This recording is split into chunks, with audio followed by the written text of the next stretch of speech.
Okay, so a ARB locker install for a 90 series Prado. What we're going to do first is take out the filler plug, drain all that, jack her up and take the wheels off.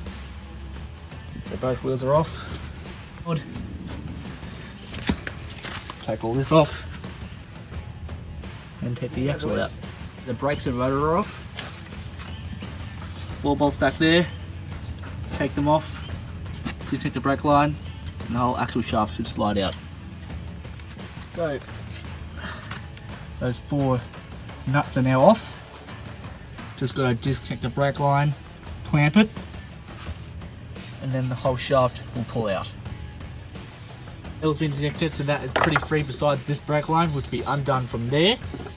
And the brake line just going up there, which connects both rear to the brakes, which got a crimp. Got vice grips on it now. So what we're going to do is undo that, lose a bit of brake fluid, bleed it later, and take the axle shaft out. Alright, this is all done. Yeah, you got to support it here. Hold it there, put my hand closer. And there she be. She's out. Midway taking the tail shaft out. 4 bolts in there are gone. Bit of pry bar and WD and they came out alright. Let's go bring the tail shaft back. The hammer from the top should drop right out. Now just undo the diff bolts, get a ratchet strap so it doesn't fucking fall. It should be alright. So taking the diff out, all the bolts around there were pretty loose to get out, so they came out fine. Bit of heavy lifting and it came out nicely. Now let's get on the bench and start putting the locker in and taking things apart. So with the diff out, we've measured the backlash, marked which is top, which is bottom, which is left and right. Can't really see on that side, might have to remark them. We've marked where that is on both sides. Remove one of the bearings with a 3-way bearing puller and a socket and a bolt. Pulled off backyard mechanics. pretty well.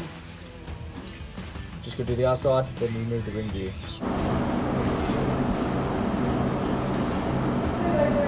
Alright, thanks. So, up to drilling the hole in the diff. Haven't pressed the bearings on yet, as we're waiting for bearings to come. But yeah, so drilling that and tapping that next. Okay, so the ring gear's been replaced. The hole's been drilled and tapped out on the diff using an 11mm drill bit and tapped out to 1/4 inch NPT. Okay, so now we're up to putting the bearings on. Got a bearing kit from Sydney Tools. Got some high pressure grease.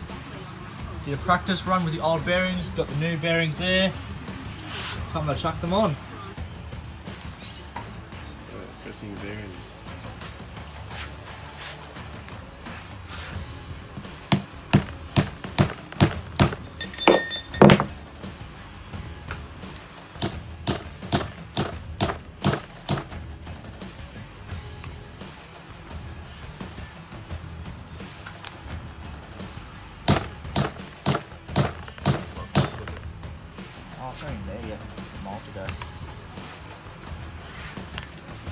So both bearings are on. Cut with the bearing kit.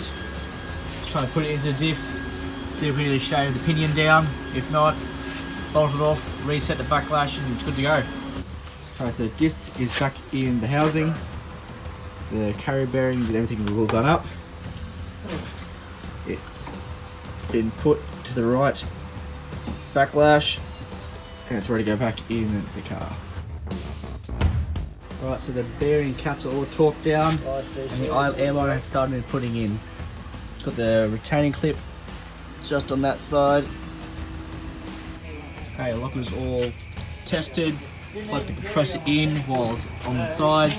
Turn it on, hit a little clunk and she's good to go. Now she's ready to go back in the car. Diff head, that was the hardest part, being so heavy and being so low to the ground. Using a trolley jack and 2 ratchets go up there eventually, but yeah, it's quite awkward. Just putting the actual shafts in, Loctited those bolts in the back and torqued them down. Just put the rotors on now once we get the rust off. So after a little bit, diffs in, sealant's on, it's being torqued down. The rotors are on, the calipers are on, the brakes are in, they're all torqued down to what they need to be. There's 4 bolts holding that on, the axle shaft. Bolt there holding the caliper on, and the bolt there. And some bolts in there holding it on as well. That's all on, torqued to spec. Brake lines are connected. I took the pin out just there. I took the brake line off there. It's been uncrimped. So the other side's all good. That bolt's back in the end of the axle holding the handbrake wire on, I believe. And just gotta put the wheels back on, put new diff oil in, and that should be it. So I was finally able to test the new locker today on a little 4x4 run. Well worth the money. Does exactly what it's supposed to do. No errors or dramas with it. So yes, I'm very happy with this product and I'll see how it performs in the future. Thanks for watching, guys.